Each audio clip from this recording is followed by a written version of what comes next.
Hey everybody, welcome back to the channel. My name is Brittany of BrittanyJJones.com. If you are new and this is your first time tuning in, welcome. I hope that you will like what you see and subscribe below for more. In today's video, I'm going to be sharing a little bit more about my sewing machine. If you don't know, I sew on the HUSQVARNA VIKING Epic 980Q. And in today's video, I'm going to be showing you all of the presser feet that come with the machine. So let's get started. So to begin, for those of you that are new, I am a HUSQVARNA VIKING brand ambassador. And like I said, I sew on the Epic 980Q. This is my sewing machine here.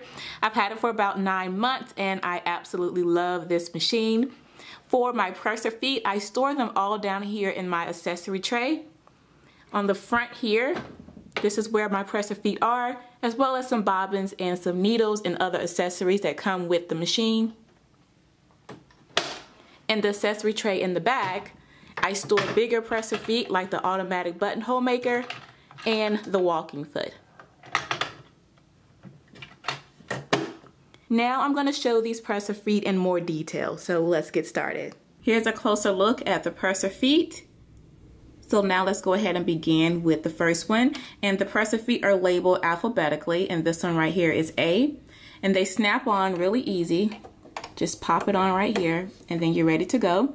This is the presser foot that came attached to the machine when I received it. This is the utility foot and I use it for a majority of my sewing. So for straight stitching, zigzag stitching, this is the foot that I have on my machine majority of the time. So again, this one right here is A. So I'm going to go ahead and pop that off and now we can move on to B. B, this one is a decorative stitch foot. It has a little tunnel right here on the back that helps you to glide smoothly over tight zigzag stitches. So you will use this one for tight zigzag stitches or decorative stitches. So I'm going to go ahead and pop this one on and I'm going to show you a quick demo of this one right now.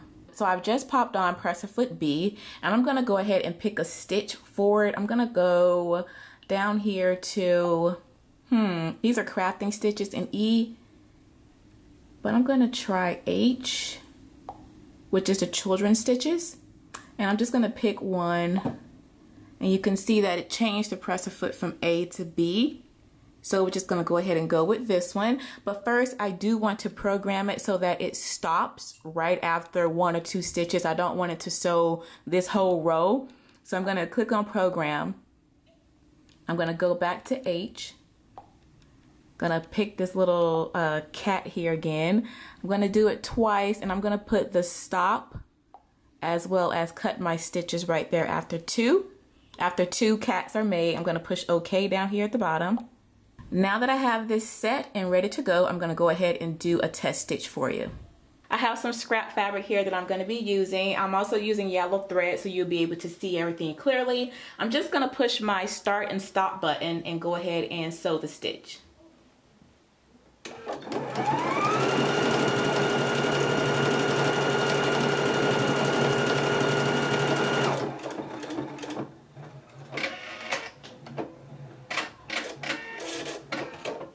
I forgot to mention that the Epic 980Q is not an embroidery machine, it is a sewing machine only. So here are the cute little cats that I just made using presser foot B, and I also use the children's stitches, which is under the H category. So now let's go ahead and move on to presser foot C. Presser foot C is for your manual buttonholes. Now I did mention that there is an automatic buttonhole foot maker as well, and this one plugs into the back of the machine right in the back.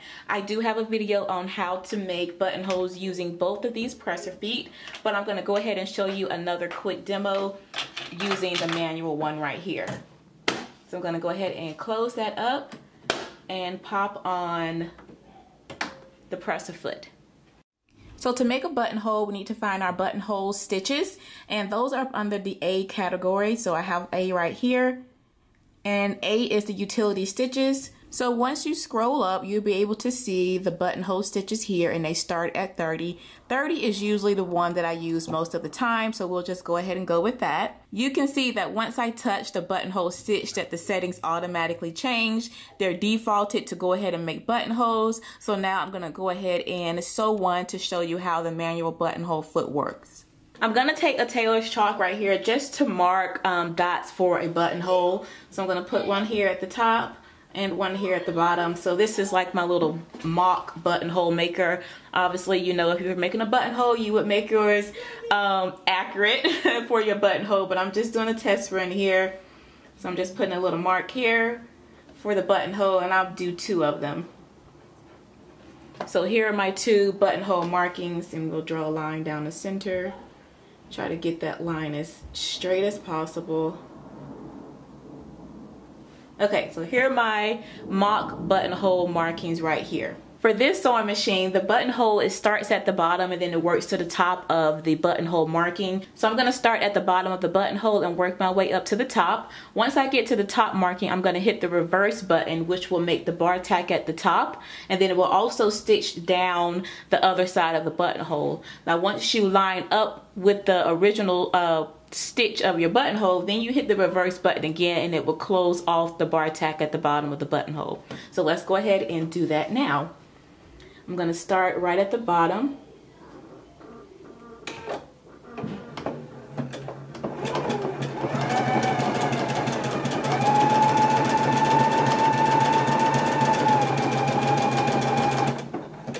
Okay, I'm at the top. I'm going to hit the reverse button.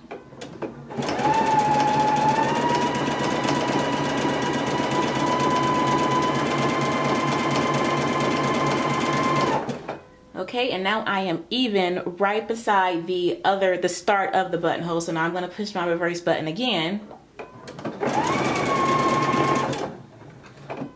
And now I'm going to cut the thread. Okay, and there is the buttonhole. There's the first buttonhole right here. So I'm going to go ahead and make one on this other marking that I made. I'm going to change it to, let's do buttonhole 32, the 32 stitch. Let's try that out. I've never done this one before.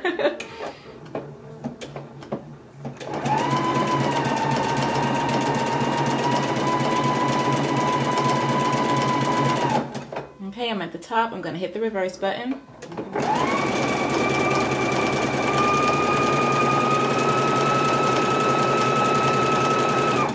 Okay, I'm back even where I started at, so I'm going to touch the reverse button again.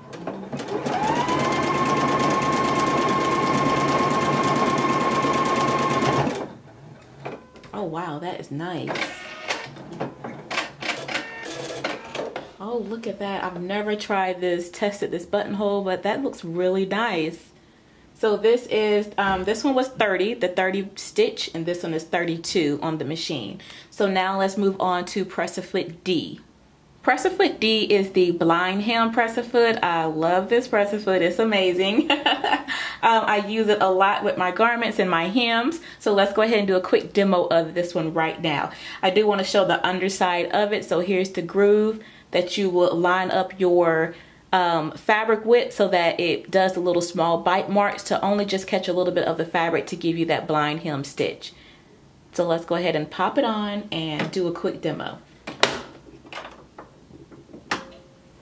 So we just finished up making our buttonhole, so now let's go ahead and do our blind hem stitch, and that again is for press-a-foot D, and that stitch is also up under A, utility stitches. Just click on number 13 and you can see those settings. They are automatically changed and they default for you for press-a-foot D. So let's go ahead and do a quick stitch. To show the blind hem stitch, I'm going to go ahead and use another piece of scrap because I did go ahead and press this up so that it mimics a hem. So let's just say that this is the hem of some pants that I'm working on and I want to do a blind hem stitch on it. So first thing you would do is press up your hem and then you want to flip it back so that only a little bit of that hem shows, and you're going to line up the fold so that it is right up against the edge of that presser foot.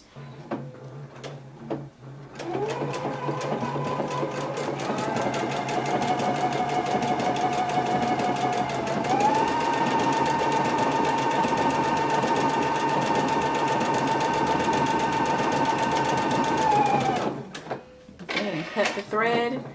I don't know if I caught any of that. So this here would be the right side of my pant, and then the wrong side, you can see here that it has these stitches for the blind hem.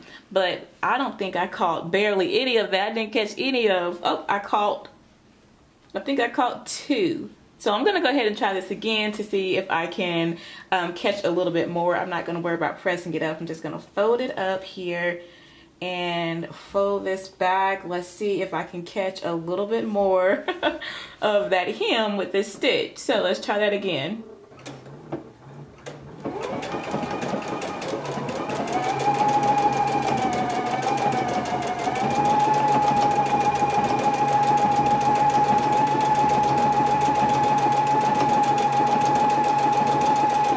Okay, I'm gonna cut that thread. Now let's see if I actually, okay, I gripped some here. We actually have a hem. And on the right side, you can see these bite marks here, which I grabbed a little bit more than I should have. So I would definitely go back in and adjust my settings so that I only get a little bit. I just want to show you what a buttonhole, what a blind hem stitch would look like. So it'd be really, really pretty on the inside like this. And then on the outside, you would be able to barely see. Okay, so I did grip it right here so you can see that it is down. So you can see right here, you should not be able to see the stitch. I gripped a little bit more on this end. So this is what you want when you are doing a blind hem stitch. You want it to just catch a little bit of that hem. It has that nice pretty stitch on the inside, but you don't want to see anything on the outside. So that is presser foot D, and again, it is for the blind hem stitch. So now let's move on to presser foot E. Presser foot E is also one that I use a lot of. This is the zipper foot. You can see here that it has two different sides, so you can snap it onto the machine for whichever side of the zipper you are installing. And I love that you can move the needle over as far as you need to really get in the groove when you're doing invisible zippers. So now we can move on to the next presser foot, which is H. Presser foot H is the non-stick glide foot, and it is amazing. I used it one time when I made a faux, I think it was a faux lambskin jacket, and it was amazing. It made sewing it so much easier. It just glided right over the fabric. I'm going to show you the difference between A and H. So you can see that A will most likely stick to the fabric and make it really hard to glide over it, whereas H will just glide really, really easy over it. And I'm going to show you the difference in the two really quickly, so let's go ahead and do that. First, I'm going to go ahead and pop on A. I'm going to put H over there. I'm going to pop on A. So I have a piece of faux leather right here that I found on clearance at Joann. So I just want to show you how it will work. I'm gonna go ahead and change my settings so my needle is back in the center, and let's see how this sews with this not being the non-stick foot.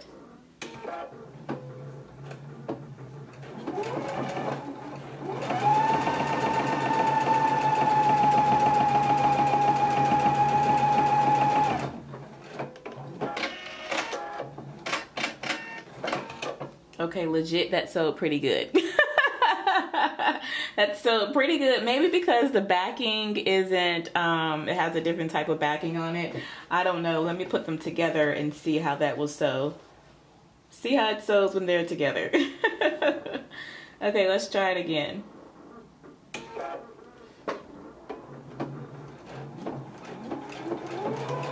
Okay, here's what's happening. Y'all see that bunching, that pushing of the fabric? Yeah, it's not gliding. It's really, really funky. And my pieces are uneven now. I'm gonna go ahead and cut my thread here so we can see. So this is what happened. Pieces started to move, got some nasty bunching on the back. So now I'm gonna try to do the same thing using, I need another piece of scrap because this is trash. I'm gonna go ahead and just cut, no, I don't want to cut it off. I want to be able to see it. I'm gonna cut this in half. Okay, so this was done with presser foot A, the non-stick foot. I'm gonna go ahead and put this back. So now I'm gonna pop on H. Now let's see how H does. And I'm using the same pieces. Okay, so let's give this a go.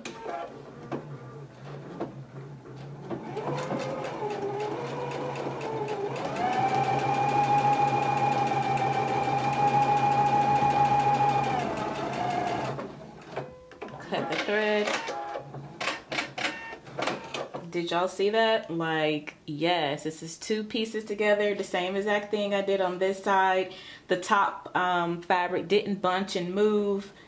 The back looks great. So let's go ahead and do one more because that was awesome.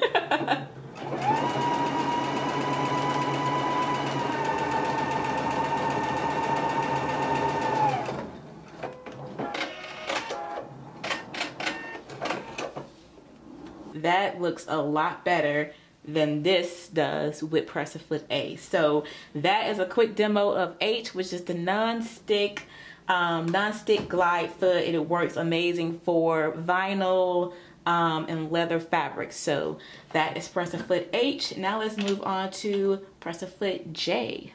So Press-A-Foot J right here is used for overcasting and seam overcasting. So you can stitch and finish off your edges at the same time with this Press-A-Foot, and also with the stitch that is programmed into the machine. So I'm gonna pop this on. I have played with this one once or twice when I didn't feel like changing out the thread on my serger.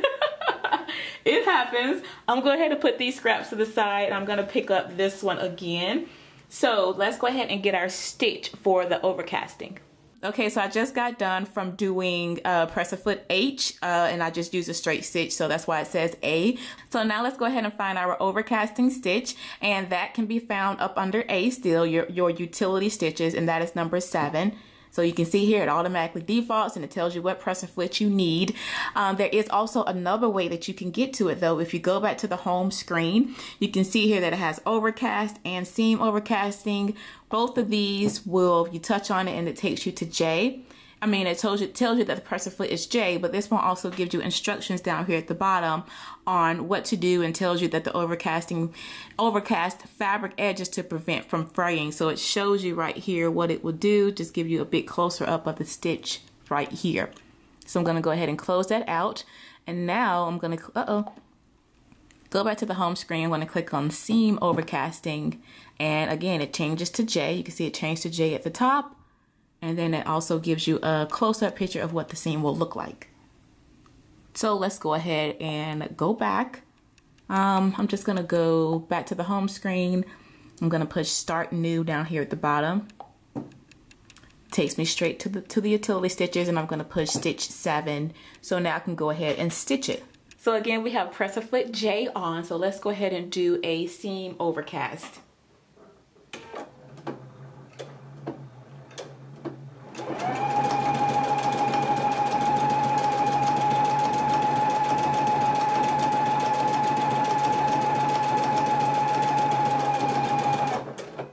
Cut my thread here,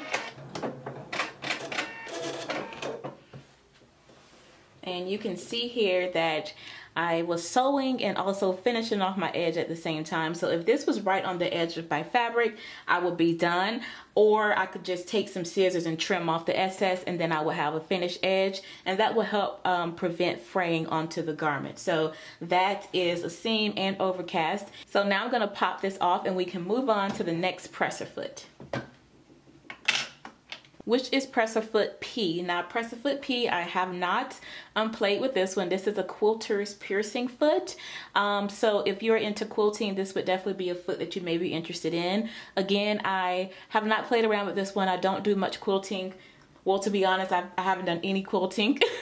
So I have not used this foot just yet, but this is a foot that does come with the Epic 980Q sewing machine, and this is a quilter's 1/4 inch piercing foot, Press-A-Foot P. So let's move on to the next foot.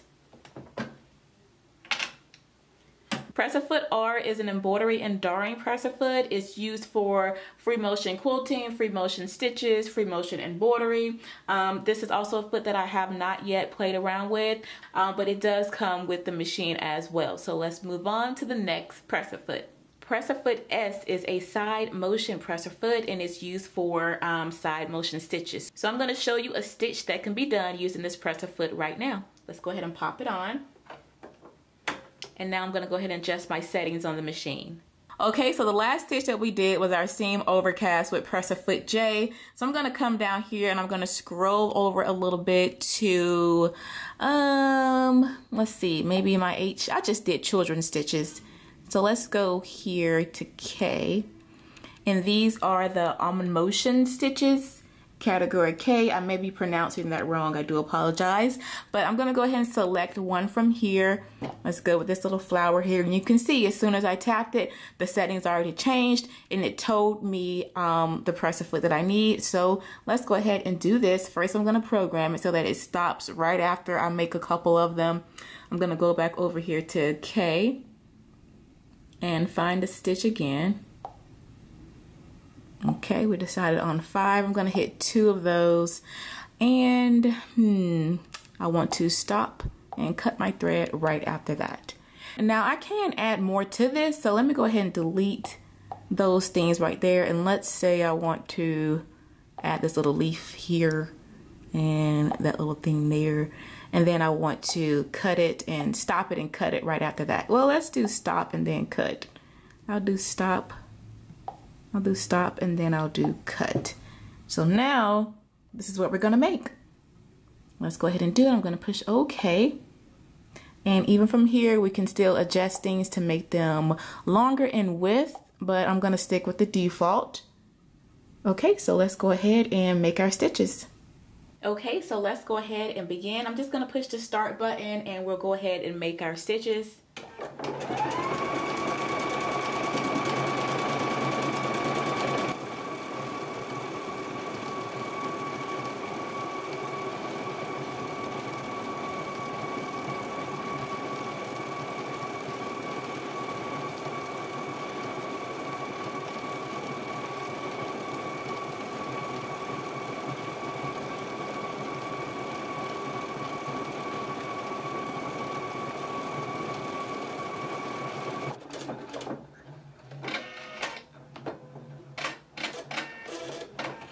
All right, y'all, so here is the stitch. Look at that. Oh my gosh. It looks so good. All right, so that again was presser foot S. Let's move on to the next presser foot. Now the next presser foot is actually, it's not a presser foot by itself. This is an extra dual feet foot that goes with the walking foot. So I'm gonna reach back here and I'm gonna grab my walking foot out. It's an interchangeable foot. So the walking foot comes with 2 presser feet on it. So you can just pop these off. See, I just popped that one off. And here's another one here. So you have 2 interchangeable feet that go onto your walking foot. So they just pop right on, really easy.